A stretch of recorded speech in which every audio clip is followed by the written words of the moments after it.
Salut tout le monde, c'est Duffy et aujourd'hui on se retrouve pour une nouvelle vidéo sur la chaîne. Petite vidéo dilemme sur le foot avec Mathéo, comment tu vas? Extrêmement bien, très content de faire cette vidéo. Il y a des dilemmes ou bien même des questions pour avoir des beaux débats football. Tout simplement, donc là la petite nouveauté c'est que j'en ai préparé aussi, j'ai préparé des petits trucs. Voilà, comme ça au moins on va chacun un petit peu poser nos questions, nos dilemmes. Alors, tu préfères avoir toi personnellement le niveau du meilleur défenseur possible, genre t'imagines vraiment ton défenseur top 1 mondial, genre tu préfères avoir son niveau ou avoir le niveau du meilleur milieu possible ou avoir le niveau du meilleur attaquant possible, genre toi personnellement? Je dirais que tout le monde voudrait dire attaquant, Ouais. mais en vrai les trois postes ont une grande responsabilité. C'est pas comme si on pouvait se cacher par rapport à la notoriété ou quoi. Moi je dirais attaquant forcément parce que j'ai plein d'idées de célébration alors. Ok, ça marche. Ok. Bon bah du coup tu préfères avoir le niveau du meilleur attaquant possible. Première question sur Manchester United. Ok. Qui est une plus grosse légende de Manchester United entre Ryan Giggs ou Cantona? Entre Giggs qui a fait toute sa carrière à Manchester United, qui a été un pilier de l'époque de Ferguson, ou quelqu'un qui a révolutionné l'ère des titres chez United et qui a fait gagner les premiers titres depuis très longtemps à United. En vrai c'est une question compliquée parce que forcément c'était pas vraiment notre époque. Bah surtout Cantona quoi. J'ai regardé ses documentaires et tout. Je dirais peut-être Ryan Giggs pour le fait qu'il soit resté genre plus de 10 ans à United et tout machin, qu'il ait je sais pas genre 1000 matchs quasiment tu vois. Ouais, 1000 matchs, il avait les records de buts en Ligue des Champions et de passes décisives ou un truc comme ça avant que Cristiano Ronaldo les détruise. Ouais, donc moi je dirais plus Ryan Giggs pour ça tu vois, le fait qu'il soit resté plus longtemps et tout. D'accord, à toi. Est-ce que, bon là, il peut avoir un petit débat sympa. Est-ce que tu préfères qu'à partir de maintenant, sur tous les matchs de foot pro, voilà, qu'à partir de maintenant, il y ait un micro aux arbitres, qu'on puisse entendre ce qu'ils disent aux joueurs, etc., qu'on puisse entendre aussi les joueurs, comme ils le font de temps en temps? Ou est-ce que tu préfères que à partir de maintenant, tous les problèmes d'arbitrage sont corrigés? Genre, il n'y a plus de problème d'arbitrage. En mode, j'ai envie que d'entendre les joueurs au micro. Bah, ça peut être intéressant de fou, hein. Genre d'entendre les arbitres et tout, je sais pas, des fois t'as entendu... Non, mais dans le stade, c'est bizarre ça. Non, mais genre quand tu regardes à la télé. Moi, c'est chaud. Non, moi, je préfère qu'il n'y a pas d'erreur d'arbitrage. Bah, ça existe des matchs où tu sais, tu t'entends les arbitres, tu sais, ils mettent des micros aux arbitres et tout. T'as jamais vu? Si, j'ai déjà vu les extraits, mais en fait, on se rend compte que c'est vraiment, ils doivent calmer des enfants. C'est calme-toi, j'ai vu qu'il y avait pas faute, on a vérifié avec la VAR, ne t'inquiète pas de soucis, ce genre de choses. Mais... Ok, je vois. Non, mais. y a pas des grosses dingueries qui me feront rire. Tu préfères corriger tous les problèmes d'arbitrage, ça se comprend. Alors, qui est un plus grand joueur de foot entre Schweinsteiger et David Beckham? Ouais, tu vas sortir un nom, je l'avais oublié carrément. Ah, mais très sous-côté. Ouais. C'est vraiment un de mes Allemands préférés. Qui est un meilleur joueur Tous les deux milieux de terrain, très polyvalents. Bah, il y en a un qui a gagné une Coupe du Monde. Mais après, les deux, ils sont très bons au coup franc. Ils mettent tous les deux des grosses rapaces de C'est pas possible. Non, en vrai, je dirais... Bah, tous les deux milieux de terrain, mais ouais, pas vraiment, parce qu'il y en a un, il était quand même plus offensif que l'autre. Ouais, ça dépend, en vrai. Moi, je t'avoue que moi, j'aime bien David Beckham parce que, genre, c'est son style sur le terrain et tout. C'est du marketing. J'ai l'impression que c'est... Ouais, je sais pas, genre, je le trouve très stylé et tout. En plus, il a joué dans le meilleur club du monde. Après, Schweinsteiger, j'aime bien sa carrière. Genre, il est allé au Bayern et à United. Et voilà, tu vois, genre, peut-être il a fait un autre club. Il a pas fait Arabie Saoudite, non, il a pas fait. Ouais, voilà, donc tu vois, il a fait Bayern et United, c'est bon, tu vois, il a fait sa carrière comme ça. Mais vas-y, je dirais David Beckham pour le côté un peu plus offensif. Marketing. Non, pas marketing. Non, mais pour le fait qu'il soit un peu plus offensif et plus stylé au niveau du jeu. Même si Schweinsteiger aussi, il était vachement fort. C'est pas facile comme choix en vrai. Parce qu'il y en a un qui est très sous-coté. Hein, ah oui. Par rapport à l'autre. En fait, il y en a un, en fait, j'ai l'impression il est devenu plus connu par rapport à son physique, mais qui reste c'est un joueur de foot incroyable, Ouais. mais qui a eu un choix de carrière un peu, c'était un peu un ascenseur émotionnel de faire United Real, puis à 29 ans partir à Los Angeles Galaxy, puis après de faire AC Milan Paris, genre il y a un pic qui est énorme, que là c'est vraiment la régularité pure, un joueur très sous-coté qui faisait le sale boulot. C'est comme un Toni Kroos hein, pour mon Schweinsteiger. C'est vrai que David Beckham, à part United et le Real, ses autres clubs, il a rien fait en vrai. Hein. Genre, AC Milan, ouais, c'était que pendant 6 mois ou un an à peine. Ouais. Et Paris, il a jamais... Paris, c'était vraiment 6 mois, il a joué que 9 matchs. Ouais, il a quasiment jamais joué, donc on l'a jamais vu à Paris vraiment jouer. Donc c'est vrai qu'à ce niveau-là, il est moins régulé que Schweinsteiger, tu vois. Petit dilemme, bon, en vrai, il y a peut-être une réponse évidente, mais vas-y, je vais quand même la poser, histoire de peut-être s'il y a des débats ou quoi. Est-ce que tu préfères être, donc là je parle pour le Mathéo, ici présent, est-ce que tu préfères être le meilleur joueur en club et genre le pire joueur en sélection, ou l'inverse? Est-ce que tu préfères être genre le meilleur joueur en sélection et être genre le pire joueur en club? Ah ouais, c'est un vrai débat ça. Tu joues plus en club qu'en sélection, mais c'est tout un pays qui te supporte. Bah imaginons que je suis dans un club pourri, mais je suis en sélection, et que je fais des dingueries en sélection, moi je dirais la sélection, je suis meilleur. Ok, du coup tu dirais être le meilleur joueur en sélection. Si c'est un gros club médiatisé, je te dirais bah le club médiatisé, tu vois. Ok. Parce que ça peut déranger un peu ta vie, c'était vraiment nul à lâcher. Ouais, je vois. C'est nul, c'est genre Kolo Muani, un truc comme ça ou c'est en mode... Bah c'est genre être soit le meilleur joueur en club, soit le meilleur joueur en sélection. Donc c'est-à-dire si t'es le meilleur joueur en club, bah en sélection t'es pas fou quoi, tu vois. Genre. Donc du coup tu choisis sélection. Je suis meilleur en sélection, ouais. Ok, ça marche. Vas-y, à toi. Ah moi? Ouais. Moi Je sais même pas. Hein. Bah en fait si je joue au Real, je dirais en club.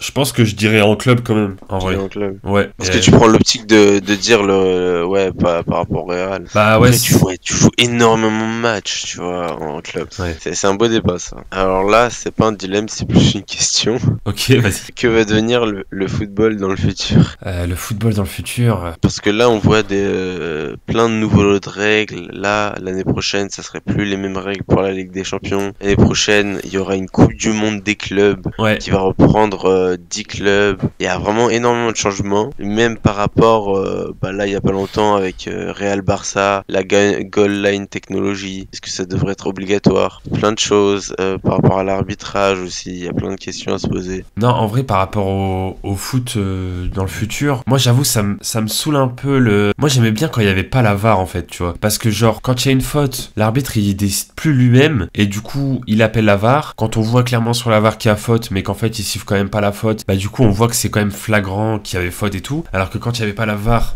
bah au moins t'étais pas sûr de est-ce qu'il y avait faute et tout. Donc tu vois, ça faisait partie un peu de l'humain, genre c'était en mode bah vas-y, il siffle faute, mais peut-être qu'il a pas bien vu machin. Et vu qu'il y a pas la VAR, tu vois, c'est ça qui donnait le côté moins précis. Après, au niveau des matchs, au niveau des calendriers, je pense que au bout d'un moment, les gens ils vont s'en rendre compte parce qu'il y a un moment où c'est pas possible, les joueurs ils vont jouer tous les 2 jours, tu vois. Si il y a la Coupe du Monde des clubs, plus là je te parle pour par exemple des gros clubs, tu vois, plus la Carabao Cup, imaginons, plus la FA Cup, plus la Ligue des Champions, plus la Ligue.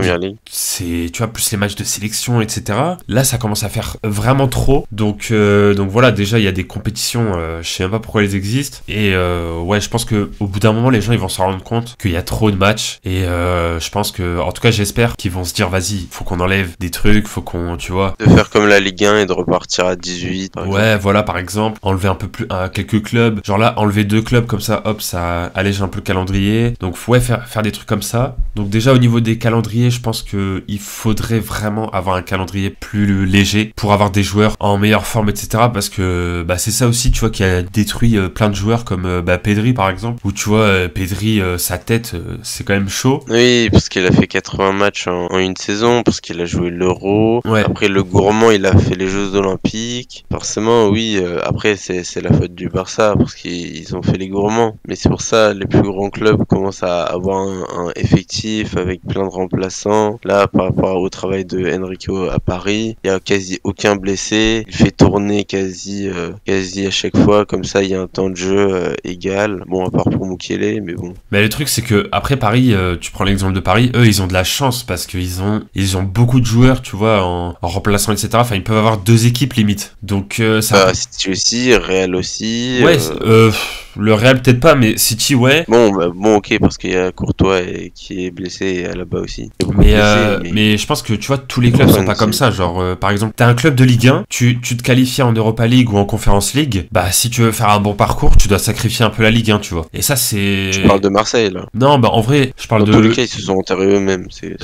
Non, je parle de tous les clubs de Ligue 1. Genre, n'importe quel club de Ligue 1, quand il va, ou même en Ligue des Champions, ou en Europa League, ou en Conference League, bah, s'ils veulent vraiment faire un très bon parcours, bah, il faut qu'ils sacrifient un peu la Ligue 1, tu vois. Faut qu'ils mettent leurs meilleurs joueurs pour les coupes européennes. Et en Ligue 1, bah, tu vois, si t'as pas les joueurs qui sont fatigués, etc., bah, t'es obligé de faire tourner et tout. Donc, tu peux pas gérer les deux compétitions quand t'as un petit club. Et c'est ça qui est dommage. Et Lille, c'est un petit club ou pas? Non, Lille, c'est un gros club de Ligue 1, mais c'est un petit club en Europe, tu vois. Donc, ouais, non, parce qu'en vrai, ils ont bien réussi à gérer la Ligue 1 en même temps, et en même temps, Bon, là, ils sont éliminés. Ouais, ils sont éliminés, et là, ils sont 4ème, je crois, de Ligue 1, enfin, un truc comme ça. En vrai, s'il y avait eu un meilleur calendrier, ils auraient pu être un peu plus haut en Ligue 1, par exemple. Ils auraient pu se qualifier contre Aston Villa. Parce que là, tu vois, par exemple, il n'y avait pas Zegrova contre Aston Villa, alors que c'est limite le meilleur joueur de Lille en ce moment. Et tu vois, ça peut coûter cher, les trucs comme ça, alors que avec un meilleur calendrier, t'aurais pu mieux gérer. Donc voilà, déjà par rapport au calendrier, je pense que il faut vraiment améliorer ça. Par rapport aux arbitres,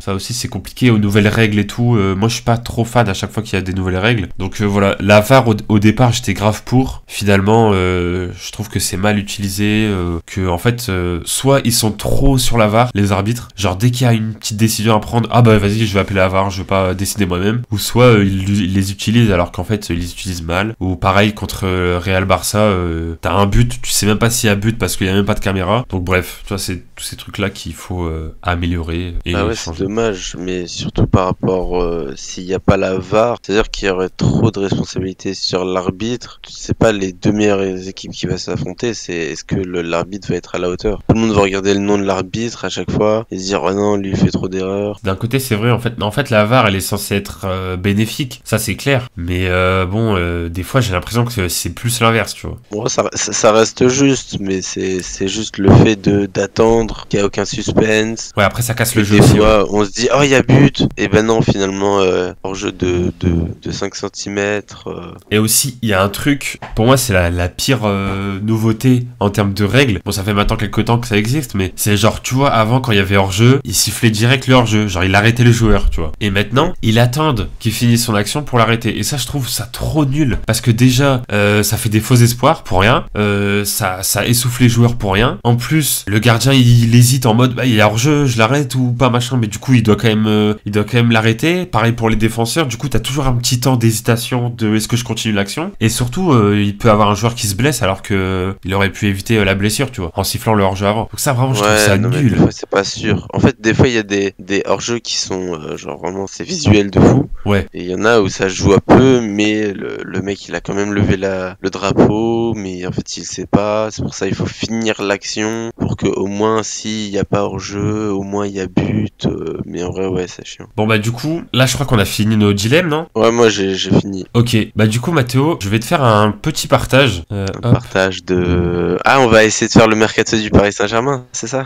Non. C'est quoi ces points? C'est des tactiques? Alors, je vais t'expliquer un petit peu. Là, on a un petit 4-3-3 offensif, tu vois, avec un bon petit MOC ici, là. Hop. Et en fait, ça va être très simple. Tu vas nous faire la team de Mathéo, mais tu vas avoir des contraintes. Tu vas devoir choisir entre 3 joueurs par poste. Je les ai préparés. Ah, ouais. Et je vais commencer directement, comme ça tu vas très vite comprendre. Là, pour le poste de gardien, tu dois choisir entre Thibaut Courtois, Buffon ou alors Neuer. Ah, y a pas Donnarumma? Non, j'ai pas mis Donnarumma. Ah, je rigole. Ouais, tout de suite Neuer. Ok, Neuer sans hésiter. Petite explication. Ah oui, je précise aussi que c'est pas actuel, hein, c'est à leur prime. Ouais, oui, clairement. Bah, 2014.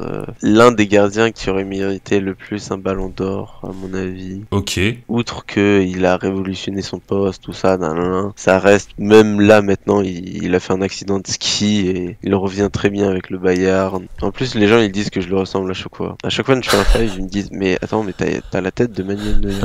Je dis c'est normal, je suis allemand. Mais là quand quand je vois sur l'image qu'il a un début de calvitie, la prochaine fois je dirais pas qui le ressemble. Ok, bah écoute, Neuer sans hésiter, du coup, d'accord, très bien. Bah on va enlever du coup Thibaut Courtois et Buffon. Ensuite, on va passer au défenseur droit. Pareil, 3 choix. Je vais te les montrer tout de suite. Carvajal, Hakimi ou Walker.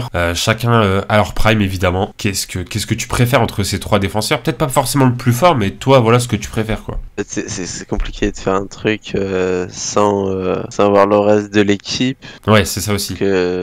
Imaginons, C'est fait exprès. trop tactique, mais en vrai, je dirais Walker. Ok, tu dirais Walker sans trop d'hésitation. En fait, c'est plus Walker, c'est pour sa polyvalence en défense et sa vitesse et aussi offensif, tu vois. Parce qu'il y en a, bon, c'est plus des lacunes défensives ou offensives. Alors que là, c'est un peu polyvalent. Ok, bah du coup, Kyle Walker, alors. On va voir après ta team à la fin. Ensuite, premier défenseur central, Ruben Dias, Van Dijk ou Thiago Silva. Je dirais sur la longévité, je dirais Thiago, mais là, Virgil en 2019. Ok, toi tu dirais Van Dijk. De toute façon, tous les joueurs sont forts là.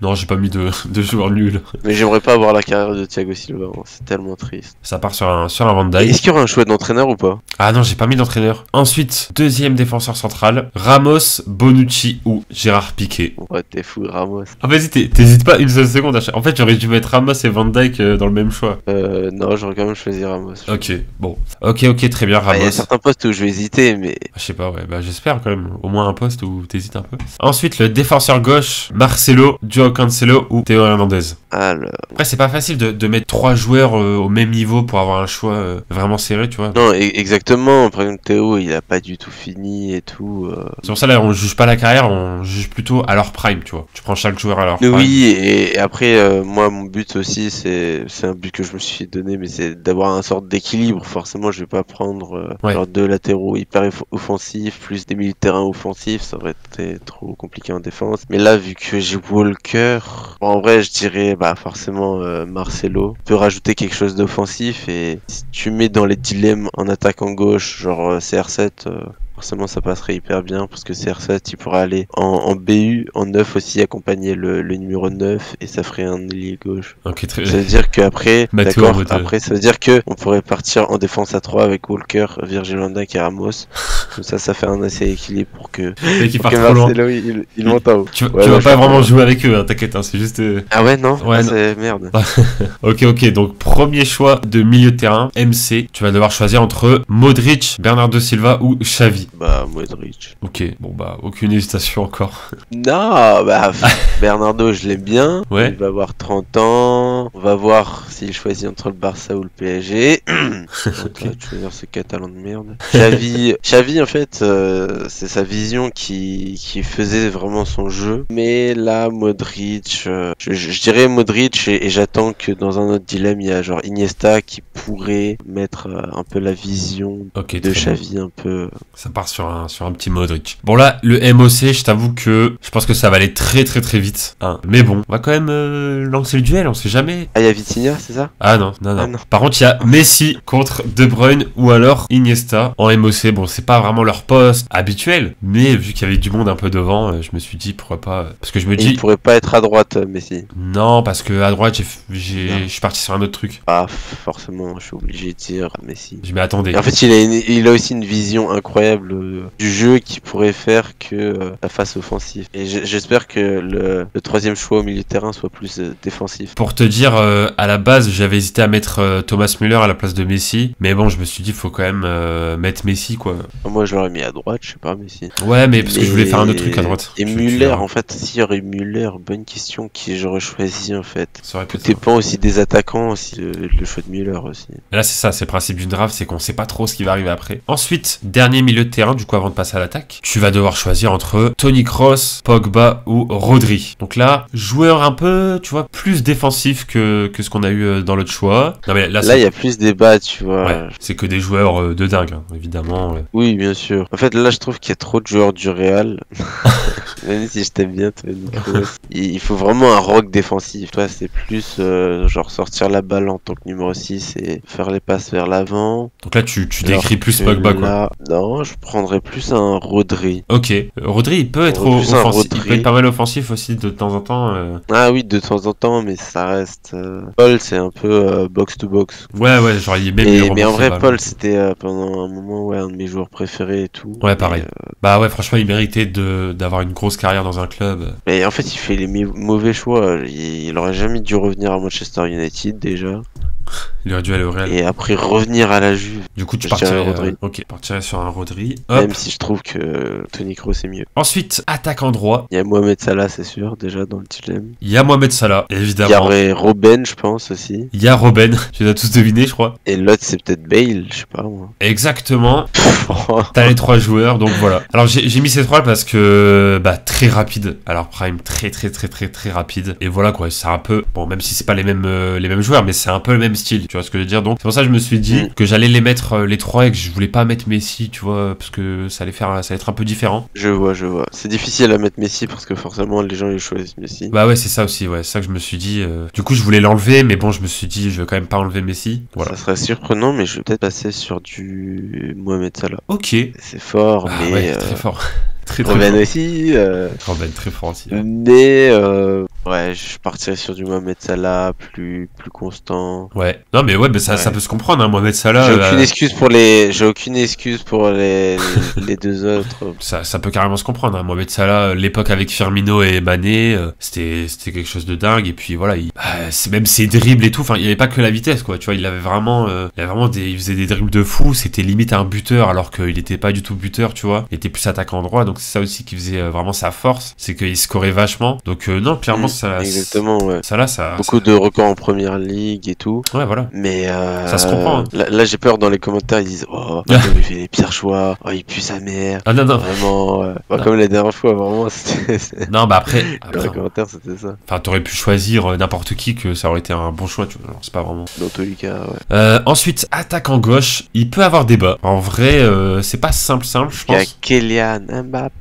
On a Kylian Mbappé, mais il y a aussi CR7. Il y a aussi CR7. Et je dirais Mané aussi, non, peut-être. Et ou Ribéry. Et il y a pas Mané et il y a pas Ribéry, puisque ce sera Neymar. Et ouais, je me suis dit pourquoi pas. Oh merde, je l'ai oublié celui-là. Mettre Neymar, Mbappé et Ronaldo. Alors évidemment, là il y a Neymar avec le maillot de Paris, mais on va prendre le Neymar du Barça, hein, évidemment. Avoir les 3 joueurs à la j'imagine prime. en pointe, tu mettrais un Karim, Lewandowski et Suarez, quoi. On verra bien.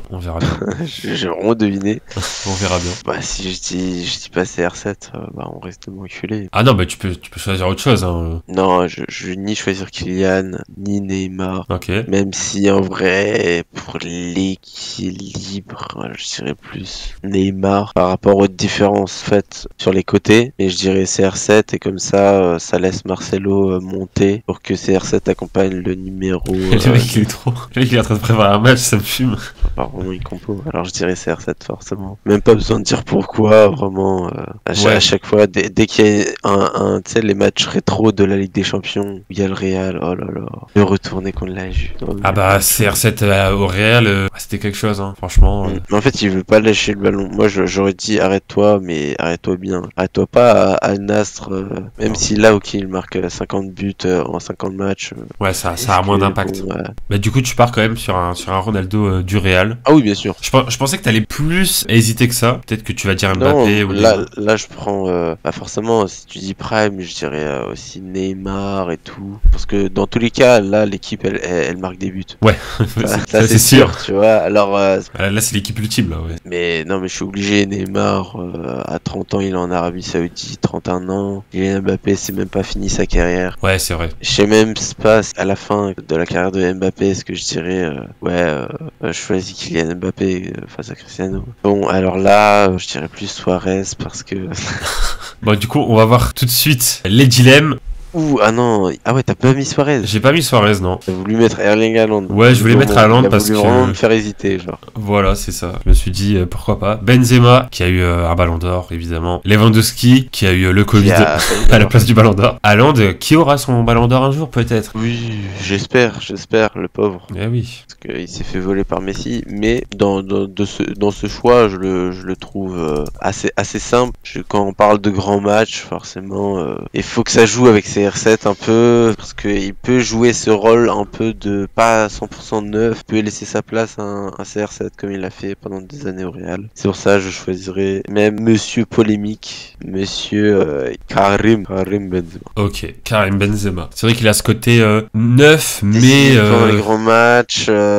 Ouais, et qui décroche beaucoup et tout, tu vois, qui participe beaucoup au jeu. T'as remis Suarez à la place de Erling Haaland, j'aurais choisi Suarez. Ok. Et Lewandowski, en fait, c'est fort, bien sûr. Après, c'est compliqué les matchs, pendant les grands matchs, quoi. Ouais. Forcément, parce que les défenseurs, ils sont plus dessus, c'est des meilleurs défenseurs. Après, tu te dis, j'ai quand même choisi Rodri à la place de Toni Kroos, quand même.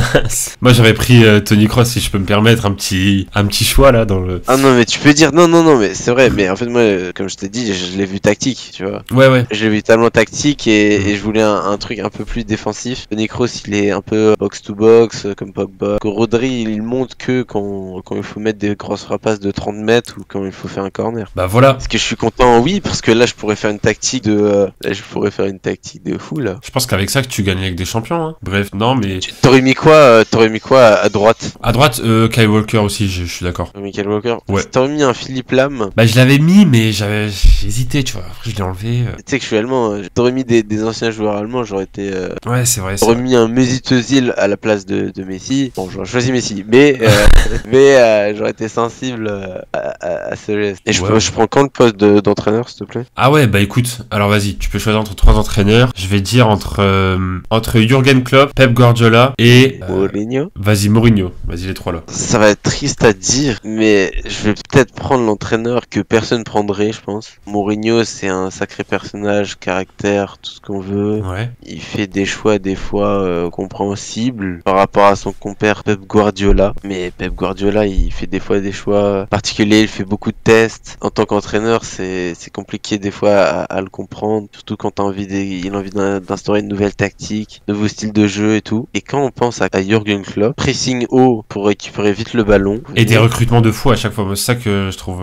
Ouais, des recrutements genre pas chers. Et d'un autre côté, il a d'excellentes relations avec ses joueurs. Alors qu'un Pep Guardiola a pu s'embrouiller avec un Cancelo, Guardiola avec Samuel Eto'o ou quoi. Un Mourinho qui a pu s'embrouiller avec plein de joueurs. Et on aurait pu, tu parles de bien s'entendre avec les joueurs aussi, on peut parler de... Bah là, il est pas dans les choix, mais Carlo Ancelotti, c'est surtout ça qui fait la force de cet entraîneur. Mais ouais, je prendrais Jürgen Klopp, mais par rapport à ces choix-là, forcément, on a envie de se dire que Pep Guardiola et Mourinho ont un plus grand palmarès, que Mourinho a plus de moments légendaires et iconiques que les deux autres, que Pep Guardiola tactiquement est plus raffiné, même si bon, on n'est pas dans les vestiaires, mais j'ai regardé là le sort de documentaire qu'ils ont fait sur le triplé. Ouais, j'ai regardé aussi. C'était compréhensible de ce que Pep Guardiola disait, mais des fois, oui, un entraîneur peut gâcher la carrière d'un joueur. Pour ça, bien s'entendre. Je suis pas cancéreux comme certains entraîneurs. En tout cas, voici la draft de Matteo. J'aurais pu mettre Ancelotti, ouais, voilà ma draft. Ouais, mais parce que si je dis Ancelotti que tu le choisis pas, bah après je vais être deg et du coup j'ai pas envie de le dire. Voilà. Ah, t'as vraiment envie de... Ancelotti, ça aurait été aussi un bon choix. J'aurais hésité entre Klopp et Ancelotti pour la relationnelle. Ouais, bah pour moi là, le changement tactique de Ancelotti, on se disait mais comment ils vont faire 109 parce qu'ils vont pas mettre Rossellou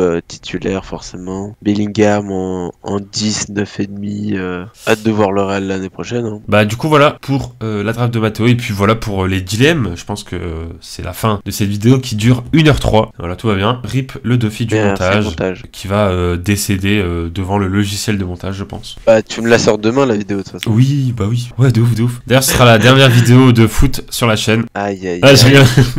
J'aurais dû mieux poser mes questions, non.